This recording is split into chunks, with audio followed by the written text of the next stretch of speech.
Fam, what's up? It's Kyle Henderson. Bama football on YouTube. Good morning and happy Monday to you. It's October 30th. It's LSU week. We got an action-packed day today. Thank you very much for joining me this morning. Hit the thumbs up, like, and subscribe. Could I get a roll tide inside the comment box? I got the energy, fam. We starting off Monday the right way, right here on Bama football on YouTube. Playing 3-0 today. Close game with LSU. Vegas thinks so. I think the line is at 4.5. I think it opened at 6. That means that Alabama's favored to win by 4 points or more. Who are the X factors for this game? When you look to the offense, the defense, who are just straight up, who are the X factors in this game? Somebody you feel Alabama needs to get the football to? Somebody that needs to get heat on Jaden Daniels? Somebody that needs to go one-on-one with Neighbors? Because LSU clearly has the offense, right? Now, I was looking at some of the defensive statistics. If you want some rat poison, look at the LSU's defense. Their statistics. Apparently, you can run all over them. Apparently, they're missing guys on the defensive side of the ball at the corner position. Can Alabama take advantage of that? I want to talk about the playoff talk.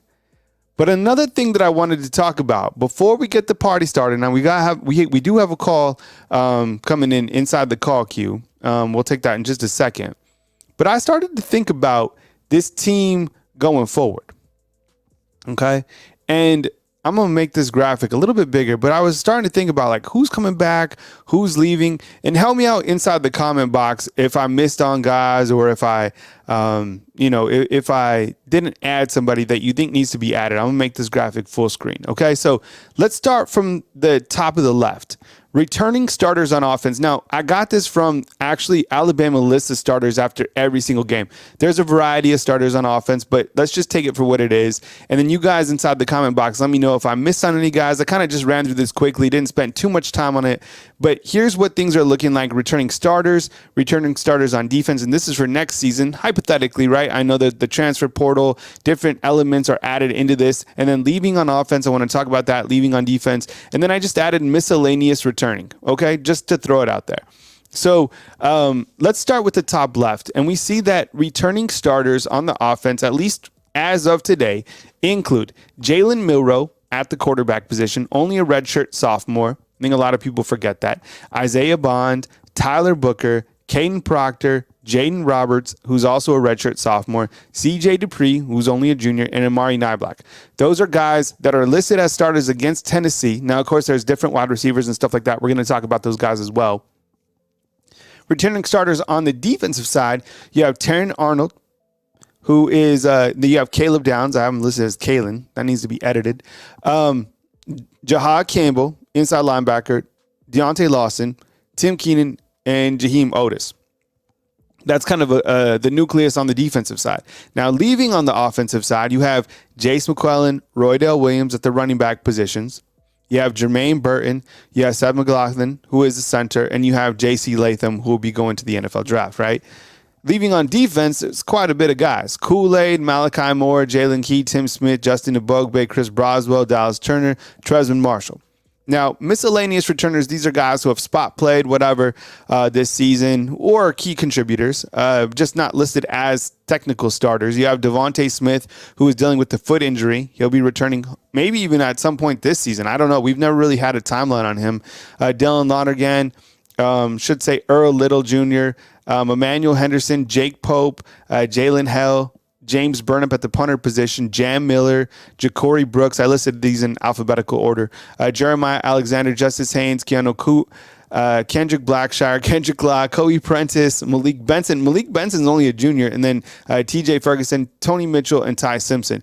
Now, I just listed those guys, just, kind of penciled them in. But if I did miss anybody, let me know what you think inside the comment box. Maybe there's a couple guys that you would like to see added to that. And I know there's going to be, the transfer portal. And just like Ben is saying, losing Will Riker, who's not listed on this list as a special team, I think that is going to be one of the more instrumental components that you are losing from this team. I mean, the all-time leading scorer probably coming up in NCAA history, right?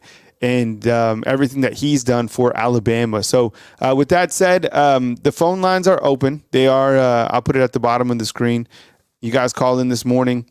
I do have Coach Saban today at 12 p.m., and then we also are hearing from Jalen Milroe and Deontay Lawson, and I will have those player interviews with perfect sound uploaded to the YouTube channel as well. Look for those around probably 1 p.m., but Coach Saban, I'll get that nice and cleaned up and added right here on the YouTube channel at 12 p.m. With that said, we go to the phone lines, and we start with the 832. Let's get it started. Hey, good morning. Thanks for joining me on this beautiful Monday. Who am I on the line with, and where are you calling in from?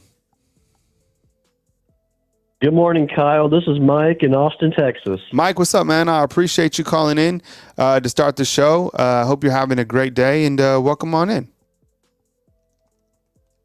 Thank you, Kyle. That's it's a big week. It's LSU week, and I think it's going to be a close game with LSU. Just the reason why, first of all, that seems to be how Bama rolls in these close games. And LSU, they have an awesome offense. They have a really good offense. You got to give them credit where credit's due. Now, I know their defense is susceptible, and I think Bama can take advantage of their defense, especially the defensive secondary, like you were saying. Mm-hmm. But I think it's going to be a close game. I think it's probably going to be maybe a higher scoring game, like maybe in the upper 20s or the 30s or something like that. But absolutely, it's going to be a close game. Like I said, that's basically how Bama seems to do things, man. They seem to like just keep us on the edge of our seat. Yeah, I think when you look at this game, clearly people expect it to be a close game. Now, with that said, we've had some people that were calling in yesterday that said that they didn't necessarily feel that this game was going to be close, and they said that the hype was going to be better than the actual game itself. And I think kind of pointing to the fact that LSU's defense is missing, their starting corners, and the fact that they've had trouble stopping the run all season long. So that's why I was asking about X factors, and I'm kind of curious to see if anybody lists Jace or Roydell or just kind of a variety of running backs as kind of the X factor going into this game. Granted that when you're playing a very talented offense like LSU, you want to control the time of possession. And in my opinion, since they added all these commercials and whatever, the games are very fast, right? I think like 3 hours and 15 minutes or whatever. It seems like a quick game. So in a game like this, you want to control the time of possession, specifically against the offense as electric as LSU. So when you look to this game as X factors, Mike, what are you thinking in terms of X factors, or who could potentially be guys that stand out, maybe a unit or specific players? Well, I hope it's going to be our offense throwing the ball. Because like you just mentioned, they're having problems in their defensive secondary, I guess with injuries, suspensions, or whatever LSU is. So, and Jalen Milroe has obviously proven to be a better quarterback than we all thought he would be. Let's be honest. There were very few people actually saying he was going to be a good quarterback, but he's turning out to be a really good quarterback. So I think the X factors are going to be our wide receivers like Burton and Bond and all these other guys, and our tight ends kind of taking advantage of the mismatch and putting points on the board. Because I know Bama's got a good defense. I know Bama's, we've got a good defense, got a good defensive secondary, but LSU has a good offense, and they match up well with Bama's defense a little, somewhat. I think LSU is going to be able to score. I don't mean like 40 and 50 and 60 points, but I think LSU is going to be able to score because they have the number one defense in the college football. I'm sorry, number one offense in college football right now. Yeah, so I think they're going to be able to score. So Bama's going to have to put up points, maybe not 40 or 50 or so to beat them. I think Bama's going to have to put up 30 points because if you look at the way LSU played against Missouri, for example, man, LSU showed a lot of heart in that game. I know they've taken 2 losses, with the Florida State game being kind of an X factor, being kind of an outlier a little bit because it was so early in the season, as with Bama's Texas game. But I think the X factors are going to be Alabama's offense, these wide receivers, taking advantage of the mismatches of defensive secondary, getting some of these long downfield explosive plays, and putting points on the board. Because I think it's going to be a mini shootout. I don't like I said, not in the 40s, but I can see the lower 30s somewhere, somewhere in there. Both teams, somewhere in there. But absolutely, Jalen Milroe really turned out to be a good quarterback, but also an X factor. Kyle's going to be coming off a bye week, because bye weeks there's good and there's bad in the bye week. One good about it is people, teams can heal and they can get healthier and they can reassess where they're at in the season and such like that. But a bad thing about a bye week is it slows down your momentum. It takes away your momentum. Well, Alabama's had good momentum going into the bye week. These games, these victories that we've had against, A&M, then Arkansas, I guess, and then Tennessee, these were good victories, and Bama's had some pretty good momentum going into it. So sometimes a bye week slows you down a little bit. So that may be an X factor as well, coming off a bye week. That's but I think I think Bama's offense has kind of some mismatch opportunities with their defense, and we just got to take advantage of them. I like the picks of Burton and Bonds, because you look at how those players have become kind of the rideouts of this season. But also, as guys are saying inside the comment box, what's up, Hattie May? I see you inside there, Quincy as well.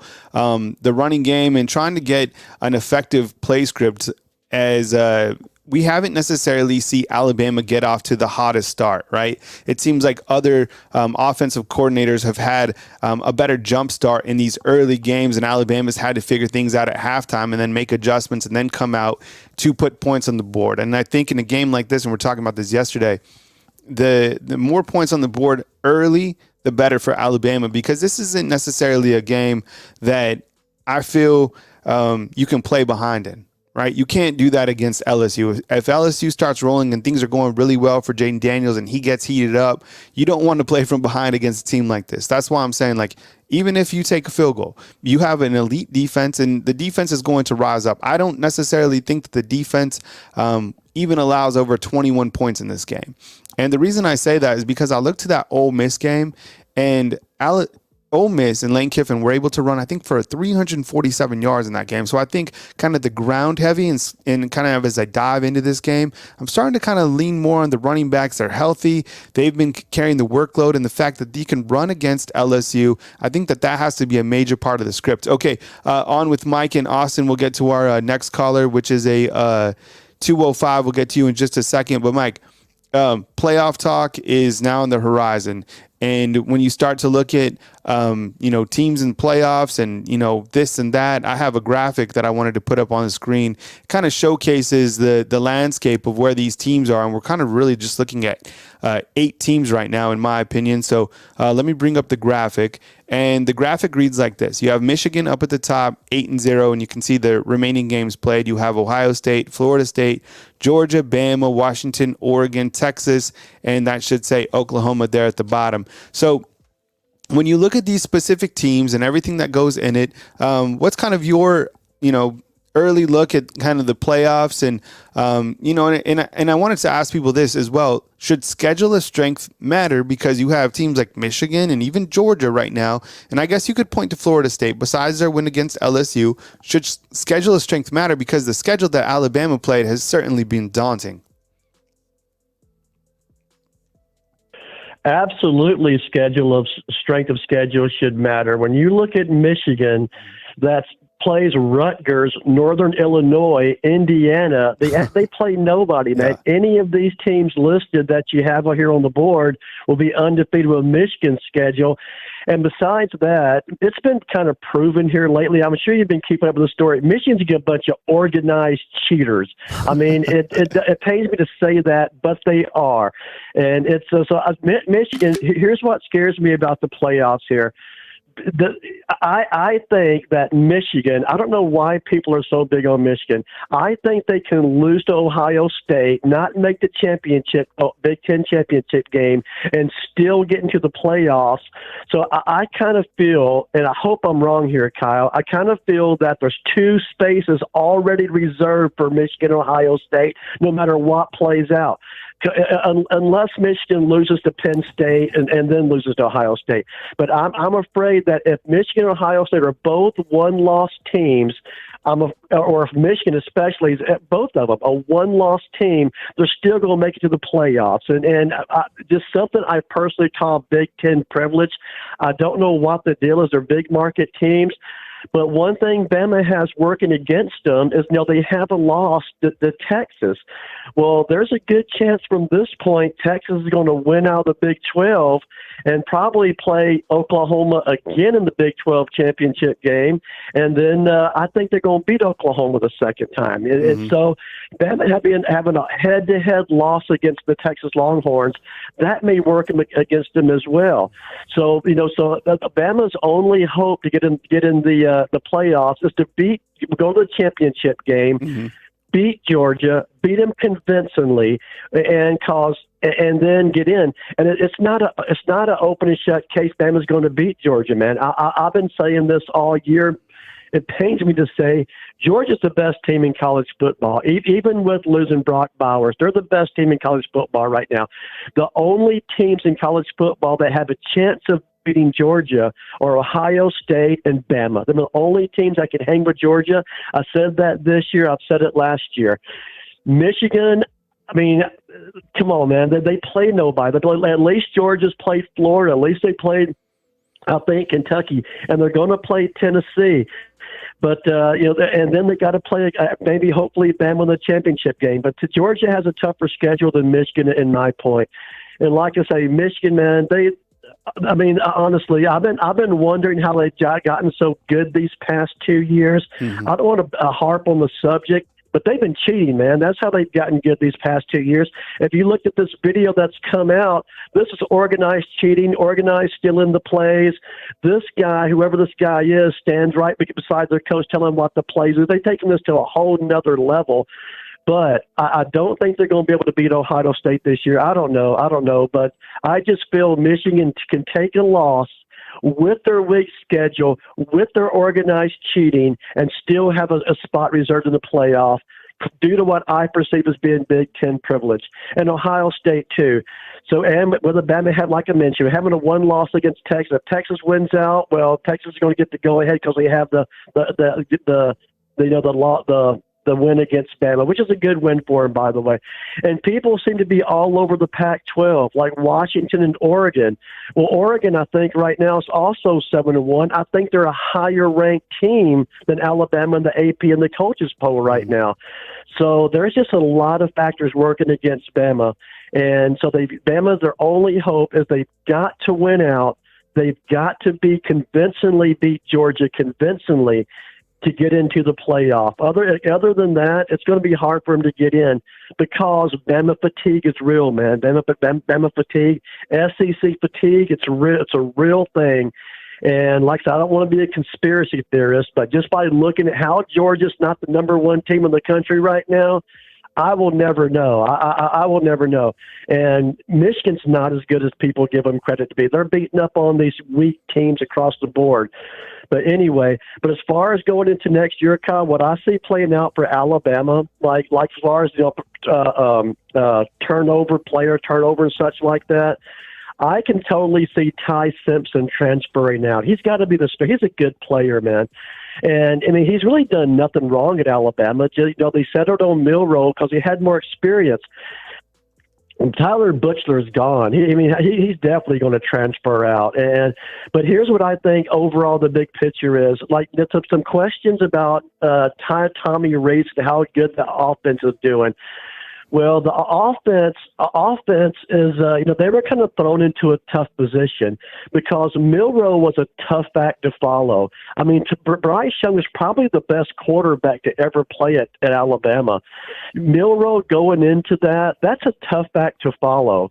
And, and with especially with a new offensive coordinator that's never played with Milroe, never played with him, just trying to find some kind of offensive identity. It took about 3 or 4 or 5 games trying to settle on a quarterback. They didn't know if Simpson was a better quarterback or if Milroe was a better quarterback. Milroe had a bad rap against him with throwing these interceptions, untimely interceptions.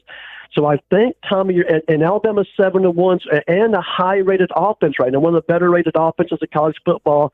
I think Tommy Rees is doing a good job. He had to, like I said, and the last offensive coordinator, his name slips my mind, but he's had a lot of experience in the NFL, a lot of experience in college football. He's coach of Penn State. I mean, he was a good offensive coordinator, a good one. I don't know about a great one, but a good one. And so just Tommy Rees was thrown into a tough position. Milroe was thrown into a tough position. So now the offense is finding its way a little bit. They didn't even have any go-to star receivers. We did have a good running back, and the offensive line has not really gelled or not really started off as a strong point like we thought it was going to be. I think the offensive line is the weakest position, or the weakest group on the team right now. So with that being said, Tommy Rees has done a good job. Milroe's done a good job. These offensive players, these receivers have done a good job not dropping the ball and being open as much as they are. Offensive line's a weak point. And the defense, as far as the defense can only improve. I think our defense was pathetic these past two or three years with Pete Golding. And so there was just only for improvement for them, which they did. So they were in a little easier position to improve. Our offense was thrown into a tough position, following up with Bryce Young, the best player to ever play quarterback at every Alabama. But it's going to be a big game. It's going to be a big game that coming up this weekend at LSU. I mean, honestly, it's going to be a good one. But Bama's got to win out, man. They got to win out. They got to beat Georgia convincingly. Georgia's got to win out. That's Bama's only position to make it to the playoffs. For some reason, they're big on these two Pac-10 teams, Washington, Oregon. I'm not sure why. Maybe they're as good as they say they are. Michigan's a bunch of posers. They always were. They always have been. And Ohio State's the only team that can beat Georgia and Alabama. That's just my opinion. All right. Well, thanks for calling in, Mike. I appreciate all the points, man. Thanks for leading off the show, man. And we'll talk to you next time. Okay. Absolutely, brother. You take care. Bye. All right. Mike calling in, hitting on several different points. I did like the point about, the Michigan are posers, because I think when you look to Mike's point, that was Mike from Austin. We'll get to our next callers in just a second. 205 and a 919. Mike bringing up the fact that Bama fatigue and really SEC fatigue does exist. And it's an interesting dichotomy of emotions, I think, for the College Football Playoff Committee, because they know that the ratings are going to be lower without SEC teams in there. However, I think they'd like to see other teams compete for the playoffs, right? You'd like to see a Florida State. They'd like to see a Pac-12 team. And I think the kind of the nightmare scenario for Alabama, and Mike hit on this as well, is the worst case scenario is if Michigan wins out, if Florida State wins out, and Washington wins out, then and Texas comes back and wins the Big 12, which will probably happen, then, and if Alabama was to win out as well, you have an SEC champ that lost to the Big 12 champ, then you have all these undefeated teams, right? Michigan would be undefeated, Florida State would be undefeated, Washington would be undefeated, and then you have Texas, who beat Bama head-to-head, so that would be a game where they kind of look back and say head-to-head does matter, and you would have for the first time an SEC team on the outside looking in. You'd have two one-loss teams, right? Georgia and Alabama. So I could see kind of that's the worst-case scenario if Michigan, Florida State, and Washington. But with that said, when you look to this board, and I'll get to my callers in just a second, I do think that, some of these teams are going to lose, right? I think that Florida State, they could slip up against Miami, against Florida, or even in that ACC championship game, which would probably be against Louisville. Louisville and Virginia Tech are second, and they play this coming weekend. Georgia, that game against Tennessee, I know is going to be tough. All these games are going to be tough for them. Missouri, Ole Miss, Tennessee, they've been taking care of business. I'm just saying this is the beginning of their season. Same thing with Michigan on the far left, right? Purdue, Penn State, Maryland, Ohio State. That's the beginning of their schedule. Somebody's got to slip up. And then you look at kind of the teams on this bottom column, Washington, USC, Utah, Oregon State. That's a tough schedule for them. Same thing with Oregon. I think that, I need to update Oregon down there. But Texas plays Kansas State, TCU, Iowa State, Tech, Oklahoma. They play Oklahoma State, West Virginia, BYU. Oklahoma should win out. I think Texas is, Kansas State or TCU is going to be tough for those guys. So I don't know. I want to get to my next caller, but just kind of looking at the playoff scenarios and just, kind of kicking the ball around. That's kind of where it looks, and I'll update that Oregon graphic right now. With that said, we go back to the phone lines at the 205. Let's get it started. Hey, thank you very much for being patient. You're on the line with Kyle Henderson. Who am I on the line with, and where are you calling in from? Hey, what's up, Kyle? This is Christian. I'm calling from Coleman County, Alabama. How you doing? What's up, Christian? I appreciate you joining the show this morning, and welcome on in, man. Yeah, obviously Alabama coming off a bye week. I think it's really good. Good time to rest up, get prepared. What you also got to see is LSU is also off their bye week. Mm-hmm. So you have both of these teams with one where an offense has been good all year long with Jaden Daniels, and you have one that's gotten better each week with Jalen Milroe, of course, for us here at Alabama. I think the key matchup, though, when you look at it, the secondary on the receivers, more specifically, I'm going to go to LSU's Malik Neighbors. Mm-hmm. I'm going to go to Alabama secondary, and I'm going to say either Terrion Arnold or Caleb Downs on him, the top target for LSU. If you can cover him, you take away the passing game. Mm-hmm. They have a couple guys out there. I know they have Mason Taylor, who beat us last year, Kyron Lacey, Brian Thomas. I know they got a couple guys at LSU, but Malik Neighbors has been that guy, and you got to shut him down. And then, obviously, the pass rush. I mean, I've noticed at times our offensive line for Alabama has been suspect. So is LSU's. Mm-hmm. Take advantage of opportunities to get to the quarterback, and you have a chance to win this game. And I'll also say this, as far as a playoff, if Alabama doesn't win the SEC, they're out. I mean, that's just a given. Mm-hmm. And the only way they're not going to get there is if they start dropping SEC games like this one. And I would also say this, don't ever sleep on the Iron Bowl at Jordan-Hare. Yep. I know Auburn has struggled this year. They're limping to a bowl game or trying to get there. They can give Alabama fits too. So I have a lot of confidence Alabama can get to the playoff and upset Georgia and Atlanta if they play the way they need to play. And I think Nick Saban, I think it was the Ole Miss game or whatever, where he finally had that fire, getting upset over penalties and mistakes on the sideline. Get that Nick Saban out. Get him furious. Get the guys fired up. And let's go win a championship this year. When you look to, and I know you kind of touched on this in your opening, and I appreciate you calling in, Christian, from Coleman. Josh is in the house saying Coleman's in the house. So we have some listeners from all over. It's amazing. So, Josh is listening from Fort Worth. So people from all over the country, really. But we appreciate you calling in this morning, Christian. Other X factors, maybe on the offensive side for Alabama. I mean, I've been kind of harping on the fact early this morning that running the football seems to be effective against this LSU team, even though kind of the game notes are that LSU is missing some corners. The fact of the matter is LSU hasn't been able to stop the run game, and Alabama's run game, even though it hasn't been overly overpowering, it's still been effective in my opinion. And I think that Jace, Roydell, Jam, even, some Justice Haynes, Coach Saban said maybe in the future there'd be some more opportunities for him. Do you think that, any of the running backs are on your X factors list, or is there someone else from the offensive side? Yeah, I kind of wrote these guys down, but I didn't really think I kept thinking so much on the passing game, but you go to the run game a little bit. I think McClellan is the guy. I think he's probably our fastest back outside of a freshman and Justice Haynes. I think the thing about Justice Haynes is he's a freshman. He balled out in the spring game, really good.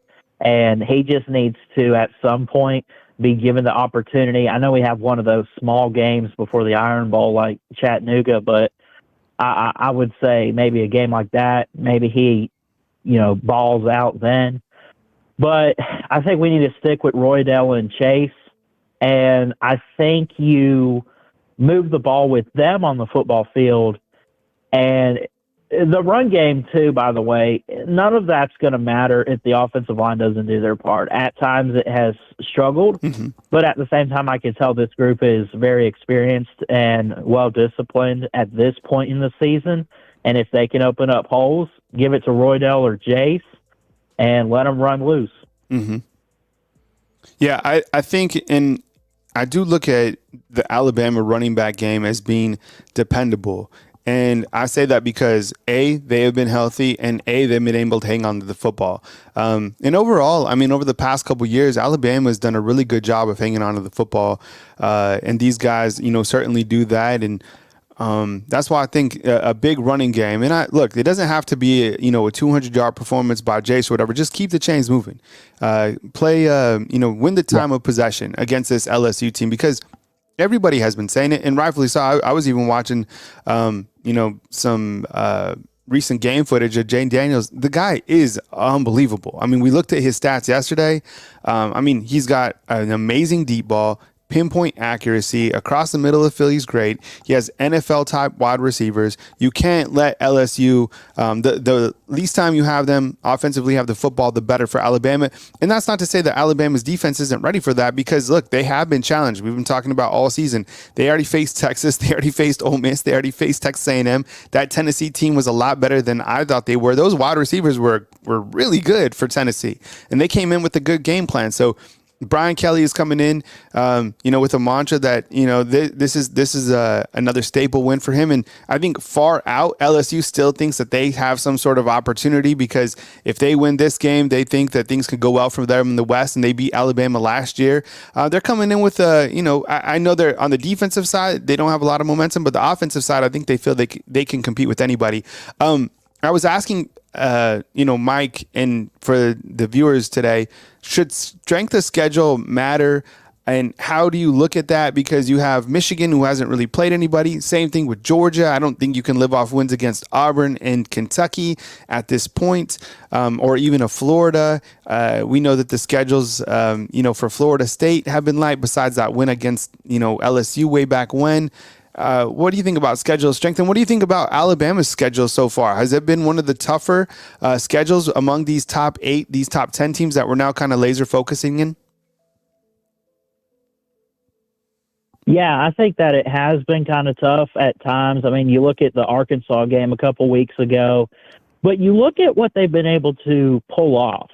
I understand they were at home, but they have beaten 2 ranked teams. They beat Ole Miss, who was the top 15 team when they played, which, by the way, if anyone sits there and says, well, look at what they did after you beat them, they fell off the map, that's not on Alabama. They beat them when they were ranked at the time. They can't control what the team does after the game. So Ole Miss is sitting there.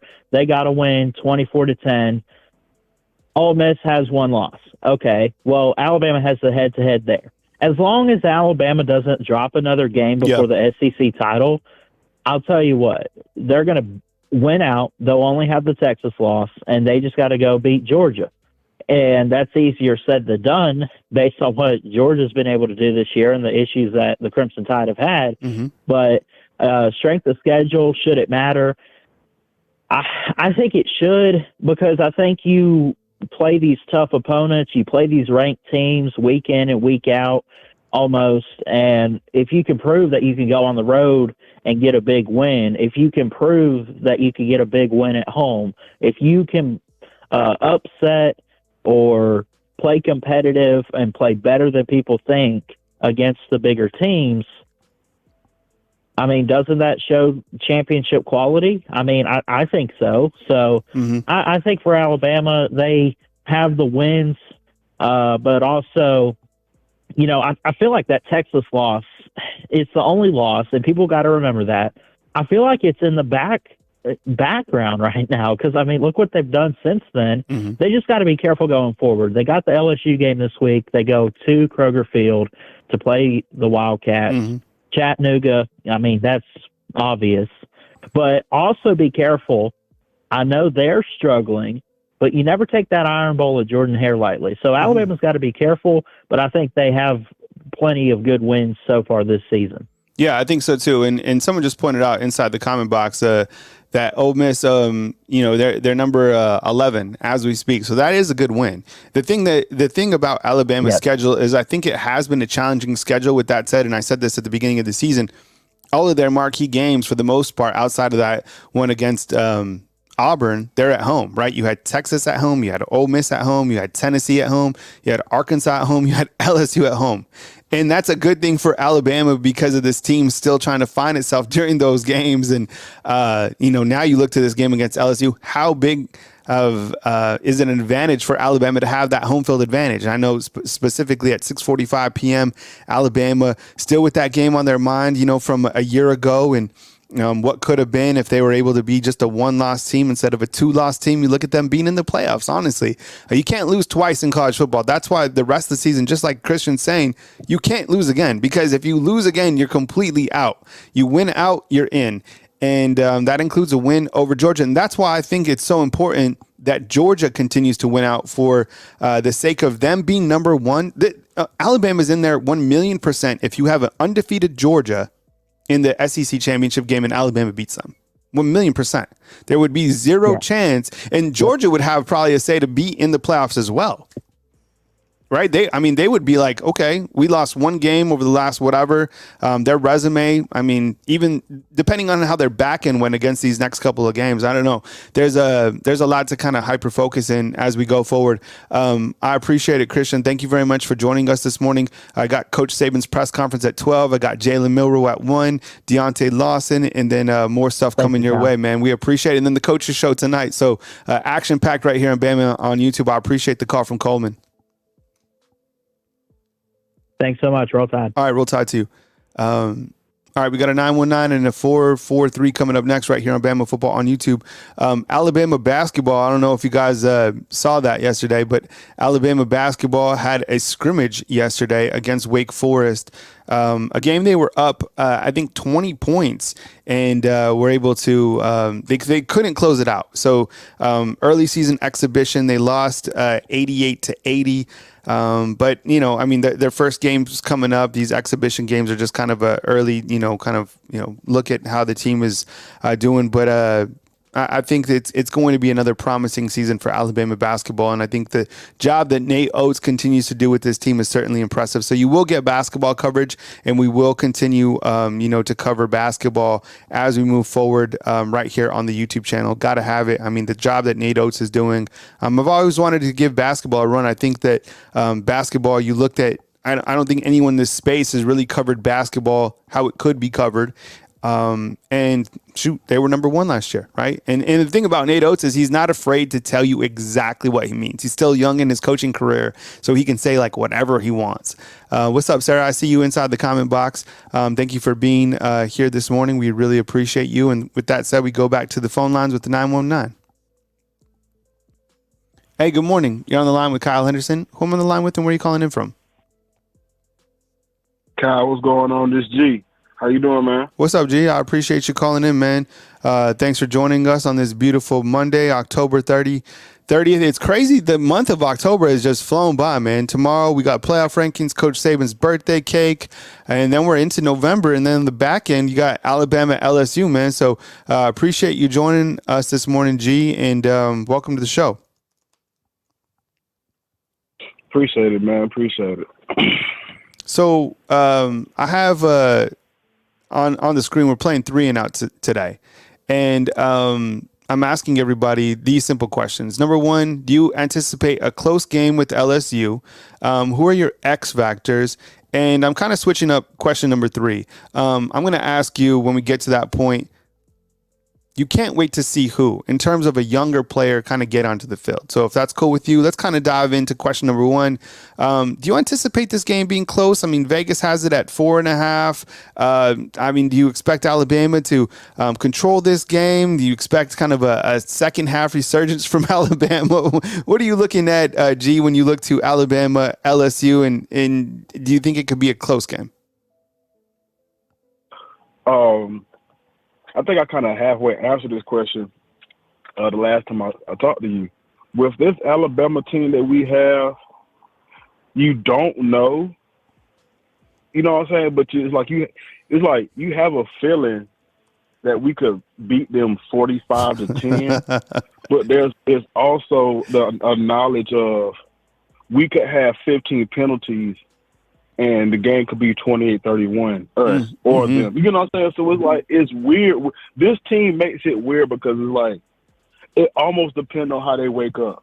You know what I'm saying? It's not like it's not the previous teams. You know, the previous teams, man. You know, we didn't tune in for one game a year back when the old Bama played. Like we only watched LSU.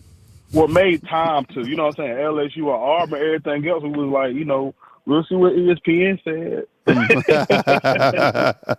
You're 100% right, because now everybody is dialed into every single game this season, more than I've ever seen. And these big games, like against Tennessee, people are locked in.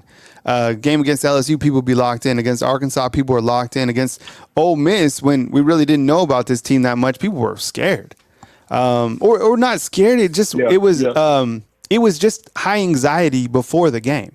Right. And in the past, it hasn't been like that at all, because you knew what was going to happen for the most part. Now you're just like, okay, is this team going to wake up? Are they going to be a second half team? Are they going to play one quarter?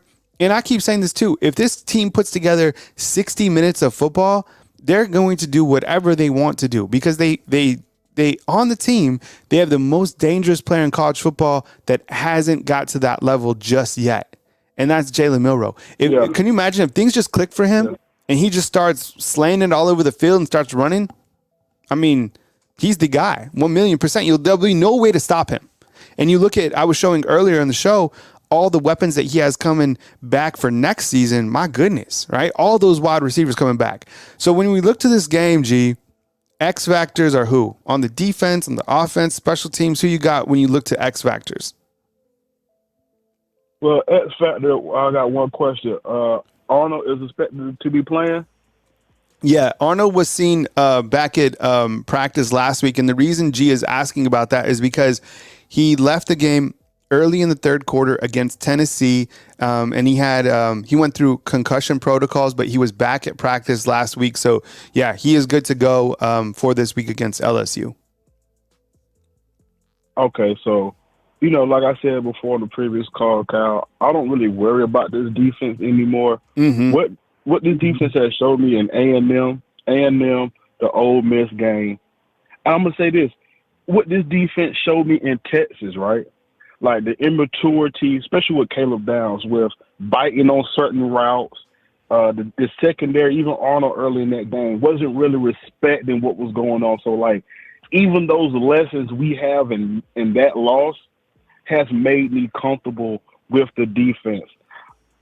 My X factor for Bama is Caden Proctor.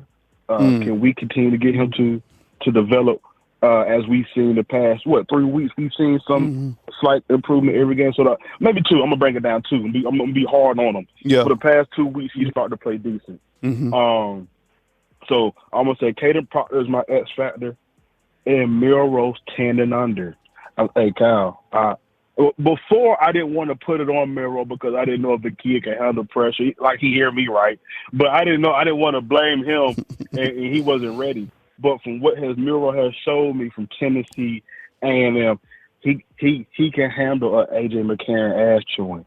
So it's on Milroe for real. If Milroe can get that 15 and 10 and under down pat, I'm going to stop not watching the games again and just waiting on ESPN, Kyle. Hey, G, I think you bring up some good points. Then when you looked to, maybe later this season or maybe at some point, down the road or even next season, you can't wait to see which player, because I was looking through the guys that are coming back. I was just listening to them, like miscellaneous guys that are coming back. Like the team is like, and Jawan from Arkansas, he called in a couple days ago, and he's like talking about the future of this team. And then I started looking to guys that are coming back, and I'm like, oh, this team is just completely loaded next year. They're losing now. With that said, they are losing a lot of guys on the defensive side, but there's so many wide receivers coming back. I know people are excited to see the running backs, that return after Jace and Roydell, finish up here. Like, when you kind of look to the future, who are guys that you can't wait to see? All right, Cal, hold that for me. Hey, you gonna be in there for the press conference today, right? Yeah, of course. Yep. Mm-hmm. Okay, Cal, I want to throw something out there at you that you might want to think about asking the big dog Saban. And this is something that has bothered me because we're talking about the future. And the reason we're talking about the future because we know as true Bama fans, we've been following the number one classes we have gotten 10 years in a row, right? Mm-hmm. That's what you're asking me. Mm-hmm. Who are we excited to see out this luxury candy shop that we got? For sure. Well, Saban has a boat lock on the chocolate and M&M section. And what I mean by that is we only see certain pieces of candy. So it's like we have all these expectations for the future, but there's no way you're telling me that we don't have a plethora of punt returners. There's no way you're telling me we don't have a plethora of kick returners. You know what I'm saying? Like, Saban, I want to see, I could name a ton of people, but I don't want to get my hopes up because I know how Saban play folks. Bro, come on, bro. I mean, look at the receivers we got. Like you just said, look at the receivers we have. Like, bro, punt return should be a flag for us. Yeah, and I look at that. I look at that too, G. But I think this specific season is like because Alabama is playing survive and advance, and now you can't lose another game. He's going ground heavy on all of the upperclassmen or guys who are really proven, and that's why we haven't really seen. I mean. And he's going to get pissed off against that game against Chattanooga. I think that's shorthanded the team, though, Kyle. Yeah? I think that, I didn't mean to cut you off, but I think that's shorthanded the team. Because let's be honest, no offense, I think he should be playing more receiver than not. But Kendrick Law and Ja'Cory Brooks, far as what we have brought in through recruiting, they shouldn't be out there on kick return. They're not the most explosive guys we got in the class. You know what I'm saying? Like, but it goes back to what you just said. He's playing, and I said this to Steve Smith. I also feel how he's playing people, like you just said. I think it's coming down to how JoJo Earl, Christian Leary, and some other guys kind of hurt him with transferring. So you can kind of see that he's kind of dialed back on being the bench these last 3 years because of the portal. So I think it's the portal. Mixed with what you're saying too. He's always been a seniority type of guy as well. So, but to get back to your question, who I want to see coming in the future, I want to see what this Bama defense look like with Devontae Smith in the secondary. He has came out of the spring game, the starter, 2 years in a row, but we haven't seen it because of a fall or a summer injury that has been severe. So that's who I want to see. But that might be a little too fan right there to say him. So I'm gonna do something for the crowd. I would say who's gonna take over at right tackle for J.C. Latham. I want to see that battle next year. Ooh, yeah. That's gonna be interesting for sure. Yeah, and kind of some of the additions to the offensive line because you have some of those guys, but the scary thing is they're large humans, right? And I don't know, like we've seen what's happened with the size of Caden Proctor, but like you said earlier, like we've seen improvement. So I don't know. That's going to be a heavy emphasis is making sure that these guys not only maintain their size but have that quickness to play the tackle position. Because Alabama, I mean, you look at if they were able to be, tightened up on that left tackle position, is this team undefeated right now? Right? If they would have taken a transfer portal tackle, right? What if they would have had a transfer portal tackle not equal to? Cal. I would say no, Cal. Our secondary needed that whooping with their eye discipline from that Texas loss. So I'm still saying no. Ever since Texas lost, the eye discipline in the secondary has been immaculate, and the scoreboard has been saying so. Yeah, because that secondary has been elite. Yeah, ever since that whooping, and that's what Saban is for. That's what T-Rob is for. So like I said before the call, I don't stress defense anymore. Yeah. I'm watching Bama with the hopes of tuning in to the very first game that Miro is unstoppable. I think that's what we all waiting on now. Like, when is Miro gonna lock in those 10 and unders? I keep saying it. That's the last key to this team. Because if Miro can get that 10 and under down, that helps out Proctor.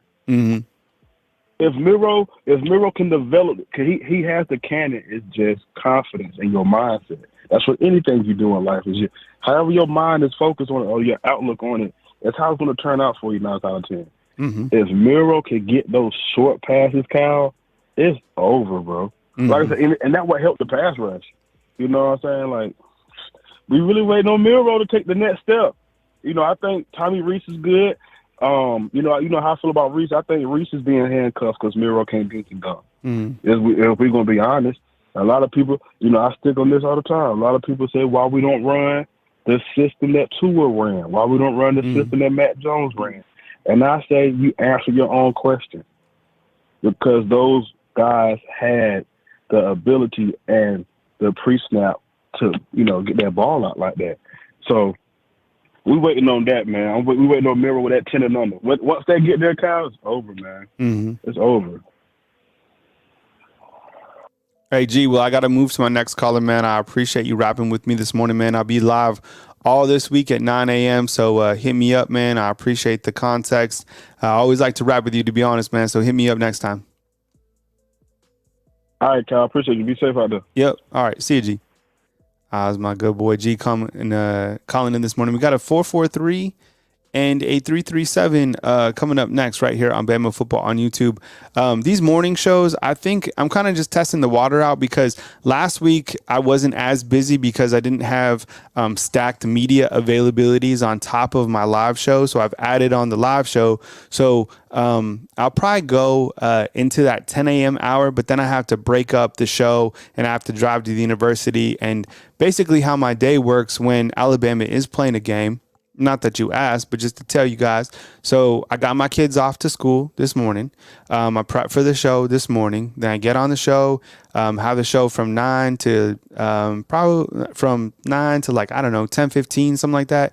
And then I'm going to recut the best from the show, load that, and then I have Coach Saban at 12. But I got to drive to the university, park, all that stuff, get all my equipment set up. And then I need to get Saban, upload that. And then right after Saban leaves the podium, then Jalen Milroe walks on the podium. So I'm like doing two things at once to make sure that those videos are uploaded. And of course, the sound has to be absolutely perfect. At that point, I'm also getting the guys for the coaches show ready, which is Monday night on Monday Night Quarterback. And then send that stuff out. And, then there's a million other things. But it's work, right? Like on my board, it reads like this: believe in yourself, be authentic, put in the work, and stay consistent. And those are my goals that I try to achieve every single day. And I think that, kind of resonates through the work. And I hope that you guys see that. So I appreciate you guys being here this morning. With that said, let's do this 443. I think this might be our last call, but 337, we want to just hang on, see where we can go. But 443, let's do it right now. Hey, good morning. You're on the line with Kyle Henderson. Who am I on the line with, and where are you calling in from? How's it going, Kyle? This is Xander from Maryland. Hey, what's up, Xander? I appreciate you calling in, man. Thank you very much for joining us this morning, Xander. Appreciate you calling in, man. Welcome to the show. Yeah, man, thanks. Was thinking about it, while everybody was talking. I think the X factor for this game is really going to be how well the linebackers do. They've been a big force in causing a lot of the turnovers, even with some of the ones we lost to penalties. I mean, Braswell's been, he should have, 3 fumble recoveries. I think that's going to be huge, is how well those two guys do. We have so many of them, it's hard to say, who's going to shine. But, I think if Dallas Turner and Braswell get a couple sacks, can disrupt the ball, make him throw the ball ugly, and we get a pick out of it, I think we probably win the game pretty easily. And what a luxury for Alabama to have in a game like this, or even going forward, is the top 2 edge rushers. And this could really be the difference while Alabama makes an entire run this season, is the fact of the edge rushers, right? Braswell and Turner. Those guys are playing it. Let's face it. That's the best pass rushing duo in the country, 100%. And Q Rob, when they put him in, he's not bad either. He's so athletic, but you pair that with the inside linebackers, Jahad Campbell, Deontay Lawson, Trez Marshall. Yeah, Campbell's been doing great. I've been really enjoying watching Campbell. think about this. Compare these linebackers. I mean, it's hard to say to last year because you have William Anderson, who was a 3rd overall pick, but collectively, I think the inside linebackers and the outside linebackers are better than the linebackers from last year or even the year before. I mean, it's hard to say with Pete Golden. I mean, yes, thank you. I think the entire collective of fans have agreed that we really lost some championships that we probably should have if we had a different coach. Yeah, and that's the thing. I mean, there's just such a big difference. I mean, because we didn't really lose that many players to the draft last year on defense, and I mean, it looks like a totally different team. I mean, maybe Caleb Downs has just been that big of an addition. I mean, he does look like a superstar, so who knows? But I mean, just the tackling, like I said last week. I mean, the fact that we're actually tackling is huge. Yeah, the open field tackles have been great. The pass rush has certainly improved. The play in the secondary overall has been great, to be honest, even with the young freshman back there. And how about the play? Like the addition to Jalen Key was perfect because, you had a position battle back there. Devontae Smith and Jalen Key. Jalen Key has been able to come in and be that guy. And who knows if Devontae Smith, whenever he gets 100%, he's going to only add an extra element back there. Same thing with Trey Amos, right? People thought that Trey Amos could come in and take over for Terry Arnold.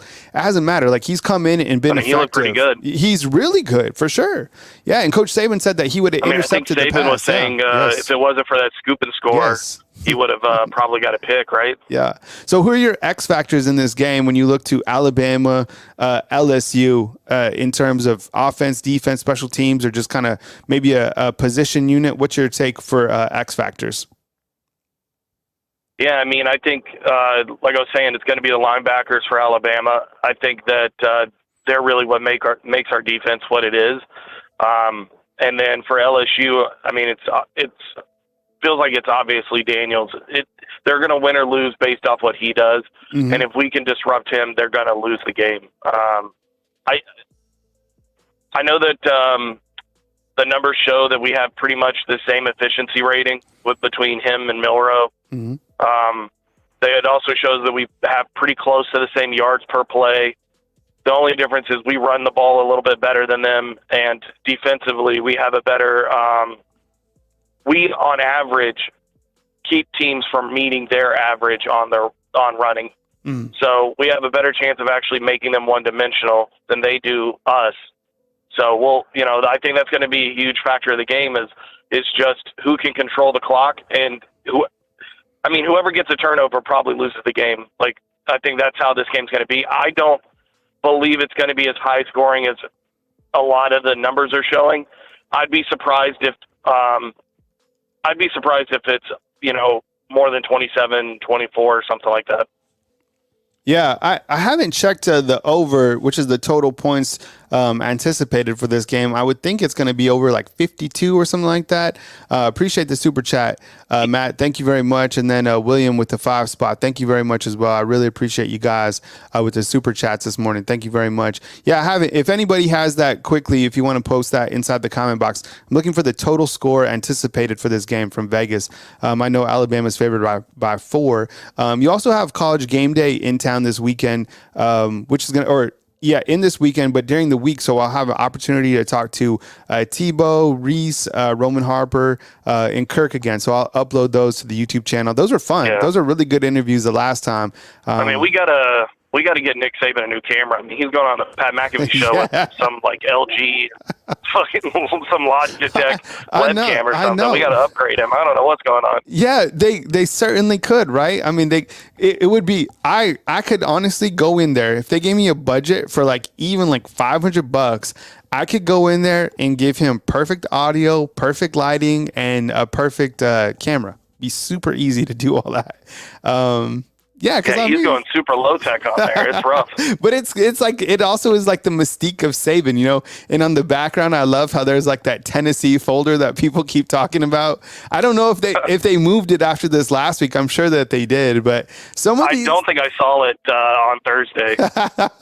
See, and the crazy thing is, a lot of these things are by design. I'm telling you, they have this creative think tank at Bama, and they think of all these little things. So that's hilarious that they've taken that off. And I'll be curious to see if like on the desk now they have like Auburn kind of in the background or like a Georgia folder or something like that. That'll be. I mean, I hope it's a Georgia folder because they looked pretty good against Florida. Yeah. If they're playing that well for the rest of the year, I mean, we're going to have a fight. That's for sure. Because I think we're going to the SEC championship. I think this is going to be a hard game, but I think our defense is a lot better than the AP poll is trying to make us out to be. I think I don't know. It seems like they're trying to punish the SEC this year, trying to make the Big Ten seem like it's some super conference for whatever reason. I mean, I guess if you don't play anybody in the West, then I guess you're awesome. I don't know how that works. I mean, it's crazy what's going on in the rankings. Yeah, I Washington didn't even score a touchdown against Arizona State, and somehow they're fifth. But whatever. Let's look at the rankings before we go. And actually, callers 337-470. I will get to you guys next time. This will be our last call of the day. But Xander, let's look at the playoff rankings real quick because you brought it up. So you have Michigan, you have Ohio State, Florida State, and here's the teams and who they're playing coming up next. So I was talking about schedule and strength. When you look to these quality wins, I think Ohio State has some quality wins. Washington, you could say the win over Notre Dame's a good win, right? That was a good win, and then they beat Penn State too. I thought that was a pretty good win. Georgia, I don't think they have any good wins. You look to Michigan, they don't have any good wins. Washington, they have a good win over Oregon. Texas has a good win over Bama. Oklahoma has a good win over Texas. And, Bama, kind of the gauntlet of schedule that they've played. Who would you say Bama's best win is? I mean, I think Bama's best Ole wins. Miss, right? Ole Miss, Tennessee? I mean, probably Ole Miss, Tennessee. Mm-hmm. I mean, it's hard to say because Texas A&M is so down now. Like, when you lose that many games, who knows what it does to the players? It kind of spirals. I mean, I don't think Arkansas is that bad of a team. That's not me trying to fluff the ratings, but, I mean, they do really well against people. Yeah. They just can't win. It's not like they're losing by 80 points a game. Mm-hmm. This isn't Vanderbilt. Yeah. Like, they're a good team. But as far as I guess you could look at it like, well, Michigan is blowing everybody out by 40, so that means they're good. Mm-hmm. But I mean, if we just go based off what we've seen in history of the playoffs, the Big Ten just doesn't show up in the playoffs ever. Mm-hmm. They've done it one time, Mm-hmm. So it's just hard to believe that all of a sudden now they're just way better than everybody. I mean, I guess if you're cheating, maybe. But who knows? It's still to be determined. But I don't know. I think us being an 8th is a bit insane. I could see us being right, maybe 7th or 6th, just to wait and see of what we do against LSU. But yeah, it does feel like they're specifically trying to make it so. There's only one SEC getting into the playoffs this year. Yeah. It is what it is. I mean, look, hey, I pray for everybody. I hope you really enjoyed this 14 playoff. The 12 team is just going to be the SEC anyways. So good luck. I hope y'all really enjoyed that. That was really dumb of everybody to expand it to 12. It's just going to be Georgia, Alabama for the rest of the time. Sorry. Maybe LSU sprinkled in every now and then. Yeah. But yeah, and then every 20 years, Auburn will show up. What it's going to turn into now, like going forward, is about where Georgia and Alabama are placed in the playoff bracket. You see what I'm saying? Either on the same side of the bracket. I mean, there's going to be a year that people are going to get very upset. Alabama's going to get, Alabama or Georgia is going to get slotted in the 12 slot. And then they're just going to wreck shop, and then people are going to be like, this is messed up. Why are we doing this? We need to expand to 16 teams. And it's like, oh, here we go again. It's going to happen, man. I mean, because even last year, we probably should have been in the playoffs. I mean, TCU was suspect, which makes, obviously Michigan was suspect. Ohio State, how they got in above us was insane, considering their loss was way worse than either one of ours. It's just made up rankings. It doesn't make any sense. Yep. I mean, I'd rather than flip a coin. It would make me happier if it was just chance. If they just flipped a coin, Ohio or Alabama, flip, I'd be a lot happier with that. Instead of this, CBS hasn't had a good game, so we're going to make it Ohio State. I don't know what's going on there. It's ridiculous. It's just so crazy that like a group of people go into a room.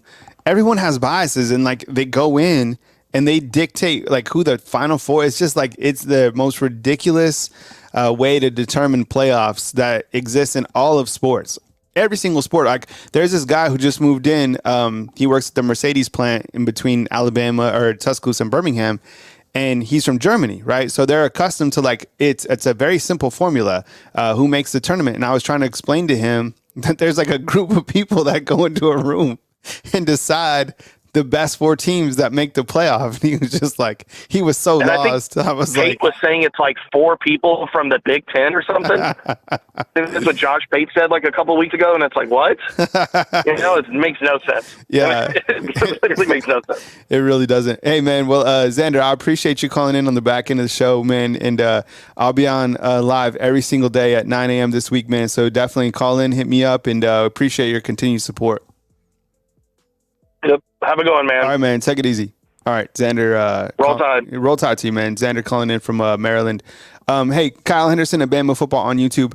I appreciate you guys watching. I saw you guys asking about the commercials on the live shows. Yeah, anything that I can do, honestly, to generate a little bit more revenue on this side. This is what I do for a full-time basis, and this is the first year that I've ever run a YouTube channel just like for a living. So, I am exploring this. I've always been salaried I was with Rivals and I was with On3. So now that I'm doing YouTube, you see the different months and how they kind of fluctuate based off the team's interests and stuff. So I am giving it my absolute all to try to do this for a full-time living. And so I appreciate all your support. And starting in November, YouTube is going to do some different things with how they serve ads to you. So I think that you'll start to see a difference in terms of not necessarily a non-skippable ad, but maybe a bumper ad at the bottom. And then I also have some spots where you can certainly put your business logo and have advertising available. Yeah, I know. I'm telling you, I got bills just like you. So, I'm trying, and work is work, and it's cool. I'm not complaining about it. It's just, this is my choice. This is my choice to do this. And I appreciate your guys' support and for being here to support the channel. And we're going to have a great week. We got Coach Saban coming up at 12. You got Jalen Milroe, Deontay Lawson. And you got the coaches at 6 p.m. So a ton coming your way today right here on Bama Football on YouTube. I appreciate you guys watching, following, liking, subscribing. And Matt asked me one last time, Kyle, pull up the top 12 this year and look who will be if it's this year. Oh, you're talking about like the graphic of who it was going to be. I will do that. I will do that tomorrow. Kind of like what would it be if if it was the 1 through 12? I think that's really good to kind of look at. I mean, if it was a 1 through 12, I think the top 4 teams will get buys, and then that'll be fun to look at. So I'm gonna write that down actually, Matt, and we'll have that graphic for you tomorrow on what a 12 team would look like today. That's a really good topic. Thanks, by the way. I'm always scratching for topics in the morning, so I appreciate you guys. All right, fam. From beautiful Tuscaloosa, Alabama, Kyle Henderson and Bama Football on YouTube. I'm going to cut a video real quick. I'm going to pack my stuff. I have my stuff charging. I'm going to eat some Greek yogurt, and then I'm going to head to the Mount Moore facility where we will have Coach Saban. Coach Saban is at 12 p.m. Central Time. So by the time I edit it and get the audio perfect, look for it like at 12:10. I'll premiere it. And then I'll get Jalen Milroe and, all that stuff added up right here on Bama Football on YouTube. Have a beautiful day, fam. I will catch you soon inside the comment box. One more time, from beautiful Tuscaloosa, Alabama, Kyle Henderson and Bama Football on YouTube. Have a great rest of your Monday.